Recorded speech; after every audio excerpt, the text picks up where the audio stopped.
Hey guys, hope you're all doing well. And before I get things started, I again want to thank you for those of you that tuned in to watch the few videos that I uploaded due to Park Assist. Like I said, I just started this channel and I never expected to reach, you know, that many views starting out, and already my longest video detailing my personal experience with Park Assist already had over 500 views last time I checked. And while that may not sound like a lot, to me it is. And I just want to, again, say thank you. But having said that, in this particular video, I wanted to detail 3 things to be on the lookout for when buying a Tesla. Now, there are many, many videos out there already detailing things to be on the lookout for, especially if you're a new buyer. And there are many great videos out there already from some really great YouTubers like Everyday Chris, who does a great job at breaking down beginner tips. But when I ended up getting my car, it it wasn't exactly a smooth affair. I had quite a few bumps in the road. And when reading other people's, experiences and impressions, no one else really had the experience that I did. And so I just wanted to throw this out there just as an FYI, that if you're looking to purchase your very first Tesla or looking to purchase another one, these are just some things to keep in mind. So, number 1, trade-in. If you are looking to trade in a vehicle towards the purchase of a Tesla, like I did, make sure you have the title. Now, when you hear that, for some people, they may be like, well, duh. Yeah, of course you got to turn over your title. But in many states, like where I live in the state of Kansas. And here in the state of Kansas, titles are held electronically. So when you pay off your car, what they do is that they send you a lien release. And when you end up going to a dealership, like Ford, Nissan, Honda, etc., to purchase a new car, all you have to do is hand over that lien release. And they will then turn that over to the DMV, and they will then use that to get the title for the vehicle. Well, not Tesla. Tesla needs the title. And the reason why I'm letting you know that is because not everybody at Tesla, as in their sales reps, if you can really call them sales reps, because they're just there to assist. Not all of them are aware of that. At least not the one that helped me. The guy that helped me was awesome. I mean, he was answering every question that I had in regards to EVs and Teslas, from the moment prior to me putting down a pre-order to everything after. And I noticed that when I put down my pre-order, in the Tesla app, it asks you to upload a picture of the front and the back of your title. And I didn't have that since it's held electronically. And I texted him that, hey, it's saying it needs this information, but it's held digitally at the DMV. Is this going to be an issue? Is this something you need? To which he replied, he said, no, not at all. Just upload a picture of your registration and we'll be good. And so I thought, hey, awesome. So that solves that problem. And this brings us to number 2 on the list, and that's when you schedule your delivery.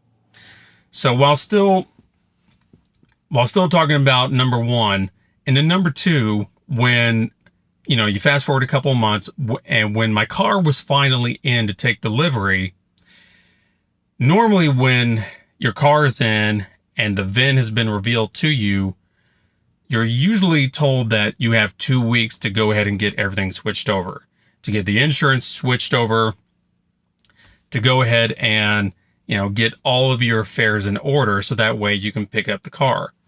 Only when your car is on site, ready to be picked up, Tesla gives you 3, maybe 4 days with which to schedule delivery. And needless to say, that is a big inconvenience because they're not working around your schedule. You're working around theirs. And the biggest hurdle for me is that when it was announced that my vehicle was in, I had between Thursday, Friday, Saturday, or Monday to schedule my delivery. And I was informed on Wednesday that, the vehicle was in, so to obviously, set up delivery. But the biggest hurdle is that the representative that, that had been assisting me reaches out to say, hey, Damon, just letting you know that FYI, that copy of the registration that you upload, that's not going to work. They're going to need the title. To which I replied back and I was like, look, you said this was fine months ago. And now you're saying I need the title. The title is held electronically. What do I do? And he ended up suggesting, he was like, well, do you have the lien release? And I was like, yeah, absolutely. So this was the next day, Thursday. So already here's one of the days that they recommended for delivery. And I used that to upload. I'm waiting to hear back. And I hear back finally, and it goes, yeah, Damon, as it turns out, that's not going to work. They're going to need the title. Now he starts talking, like it's not a big deal. And he's like, yeah, all you got to do is go to the Capitol there in Topeka where the main DMV is and just get a copy. I think they do digital copies for like $10. It's not that big of not that big of an issue. And here it was now Friday. I'm being told this. And not only am I at work, so already I can't leave work, but driving now to Topeka from where I'm currently at here in Kansas City, not exactly a short jaunt. We're talking 50, 55 miles, all the while paying tolls along the way. So not a short jaunt by any means. This was not convenient from a customer perspective at all. And I was getting really irritated now because obviously, the DMV is not open on Saturday and both Tesla and the DMV are obviously closed on Sunday.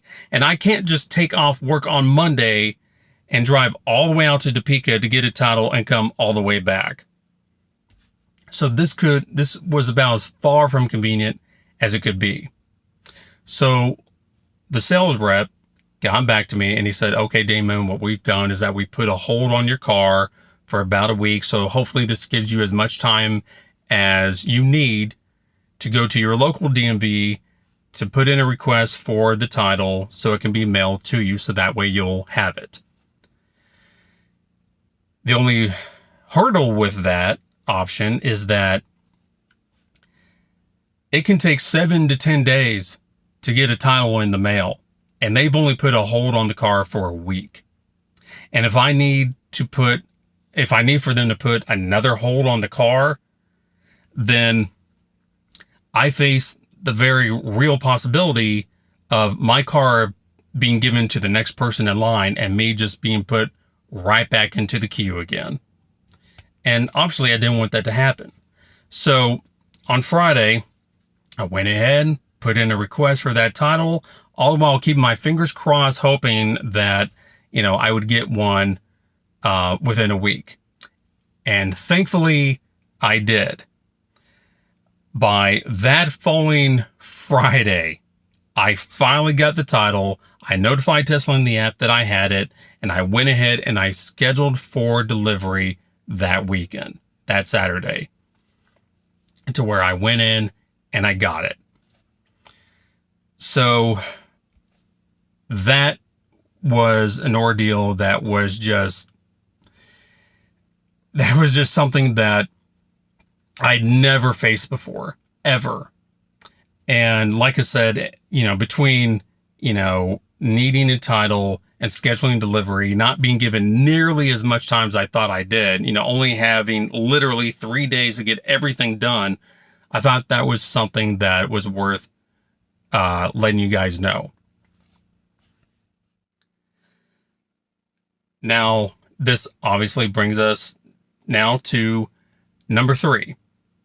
And number 3, and this is something that, that a lot of you know about, because, if you're looking into Teslas, or you're already a Tesla owner, then, obviously you're going to know this, but this would be the fluctuating prices of Tesla vehicles. Now, as I explained before, I was literally told that if I did not take delivery of my vehicle after that first week, it would be put back. It would be given to the next, the next buyer, and I would be put back in the queue again, which I didn't want to have happen. So, I did everything I could, to make sure that everything was taken care of. And like I said, I got my vehicle, and I'm very happy with my vehicle. Make no mistake. I looked at a lot of options out there. When I decided I wanted to go with an EV, I looked at them all. I looked at Ford, I looked at Hyundai, I looked at Kia, I looked at Nissan, as well as obviously Tesla. But Tesla had one distinct advantage over them all, which definitely pushed me over, the line into finally deciding on a Tesla. And that was the fact, and that was due to the supercharger network. Nobody has Tesla beat when it comes to the supercharger network, and the very notion that Tesla is opening up their superchargers so that their competitors can use goes to show just how much of a dominance they have on people being able to charge their vehicles, which, I think is great. Don't get me wrong, but until more, chargers are installed, so that way, competitors can use, I figure, what? This is probably for the best. So that's what I went with. Now, having said that, when I ended up purchasing the car in November, the final price for, the rear wheel drive Model 3 that I have here was just under $45,000.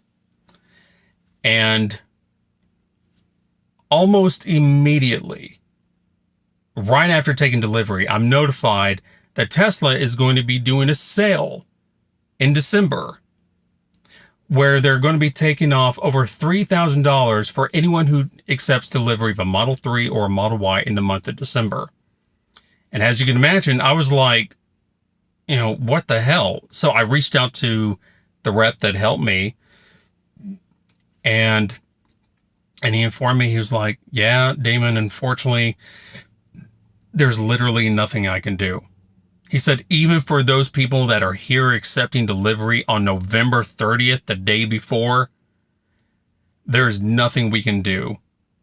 So for those that accepted delivery literally at the end of the month and then picked it up and then, and then had that sale start the very next day, there was nothing they can do. And for me, it was, a little over a week since I had took delivery when that sale started.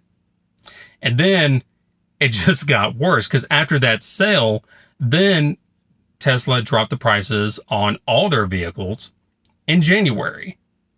So that was another price cut I missed out on. And now here it is, April, and Tesla has announced yet further price cuts on their vehicles. So 3 price cuts I missed out on. Now, a lot of people, will tell you that, Teslas are good cars, they're good EVs, that they're definitely worth the money. And I wholeheartedly agree with that. But, you might be wondering, well, should I continue to hold out until more, prices decrease? And I would strongly recommend that if you can look at the price of a Tesla, regardless whatever, model it may happen to be, if you can look at the price and you're comfortable with that, go for it. Because Tesla does not advertise their sales. They don't advertise any deals like the legacy dealerships do, in Ford, Nissan, Honda. You can just go on their websites and see what current deals are currently running, but Tesla doesn't do that. Everything happens literally at a moment's notice. So I wouldn't wait. If you're comfortable where the price is now, go for it. Otherwise, if you decide to put it off on another potential price decrease, Tesla could just very well reverse course and hike those prices right back up. So that's it, guys. I just wanted to give you my 2 cents about these tips. I know, some of you had commented that you really appreciated me being as open and as honest as possible, and I only want to be that with you guys.